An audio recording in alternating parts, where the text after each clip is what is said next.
অভিষেক বন্দ্যোপাধ্যায় আজকে বহুদিন পর মুখ খুললেন। এবার মুখ খুললেন কি নিয়ে? রাজ্যগুলোকে কেন্দ্রকে চাপ দেওয়ার কথা বললেন। এই যে বারবার ধর্ষণে কড়া আইন আনার ক্ষেত্রে রাজ্যগুলি চাপ দিক কেন্দ্রকে। দেখুন, এরপর 14ই আগস্ট মাঝরাতে আরজি করে তাণ্ডব। সেদিনই সোশ্যাল মিডিয়ায় সরব হন অভিষেক বন্দ্যোপাধ্যায়। 14ই আগস্টের পর এবার 22 আগস্ট ফের সোশ্যাল মিডিয়ায় পোস্ট তৃণমূলের সর্বভারতীয় সাধারণ সম্পাদকের। আরো কড়া আইনের আর্জি জানিয়ে অভিষেক লিখেছেন, আরজি করে মহিলা চিকিৎসককে ধর্ষণ করে খুনের ঘটনায় গত 10 দিনে দেশ জুড়ে প্রতিবাদ হচ্ছে। মানুষ সুবিচারের দাবি জানাচ্ছেন।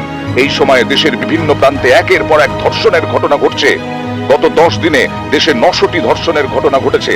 দিনে 90টি, ঘন্টায় 4টি, প্রতি 15 মিনিটে একটি ধর্ষণের ঘটনা। দুঃখের বিষয় হলো দীর্ঘস্থায়ী সমাধান কিভাবে পাওয়া যায় তা নিয়ে এখনো আলোচনাই হয়নি। সঠিক সিদ্ধান্ত নিয়ে প্রকৃত পদক্ষেপ প্রয়োজন। কঠোর আইন জরুরি।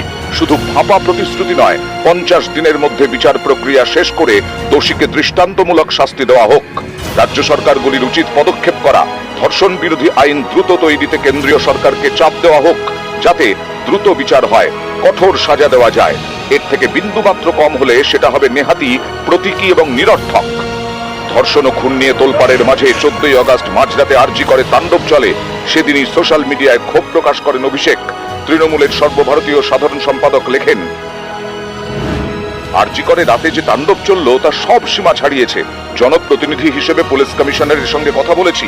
কমিশনারকে অনুরোধ করেছি যাতে ঘটনার সঙ্গে জড়িতরা চিহ্নিত হয় এবং তারা যে দলেরই হোক 24 ঘন্টার মধ্যে তাদের বিরুদ্ধে আইনি ব্যবস্থা নেওয়া হয়।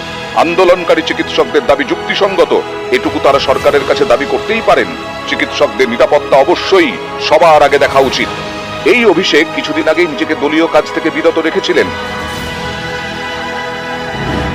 2016 সালে নারদকাণ্ডের পর থেকে একই লোকেদের মন্ত্রী করা হয়েছিল বলে তিনি তৃণমূল সরকারের শপথ গ্রহণ অনুষ্ঠানে অনুপস্থিত ছিলেন। আদতে সরকারের কোনো ভুল থাকলে দলের তরফ থেকে বারবার তা শোধরানোর কথাই বলেছেন অভিষেক। আরজি করের ক্ষেত্রে প্রথম থেকে অধ্যক্ষ সন্দীপ ঘোষের দিকে উঠেছে অভিযোগের তীর। তার বিরুদ্ধে স্বজন পোষণ, আর্থিক জালিয়াতি এবং পদের অপব্যবহারের অভিযোগ উঠেছে। পদত্যাগ করার পরেও তাকে ন্যাশনাল মেডিকেল কলেজে বদলি করা হয়েছিল। যদিও হাইকোর্টের নির্দেশে সেই পদে আর যোগ দিতে পারেননি সন্দীপ ঘোষ, কিন্তু প্রশাসনের বিরুদ্ধে সন্দীপ ঘোষের পাশে দাঁড়ানোর অভিযোগ জোরালো হয়েছিল এই ঘটনায়। এরপর আরজি করে ঢেউয়ের মতো একের পর এক ইস্যু সামনে এসেছে, যাতে চাপ বেড়েছে শাসক দল ও সরকারের। অনেকেই মনে করছেন আগে ভাগে ব্যবস্থা নিলে হয়তো আরজি করের জল এতদূর গড়াতো না। এর জন্য অনেকটাই দায়ী প্রাক্তন অধ্যক্ষ সন্দীপ ঘোষ। এই অবস্থায় জানা গেছে ঘনিষ্ঠ মহলে সন্দীপ ঘোষের বিরুদ্ধে ক্ষোভ প্রকাশ করেন অভিষেক বন্দ্যোপাধ্যায়।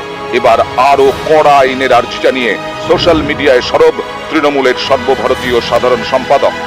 আরজি কর নিয়ে প্রথম থেকেই সোচ্চার ছিলেন অভিষেক বন্দ্যোপাধ্যায়। অনেকেই মনে করছেন তিনি চান পিছিয়ে পড়া সিস্টেমের শিকল ভেঙে বেরিয়ে আসুক রাজ্য, কারণ সরকার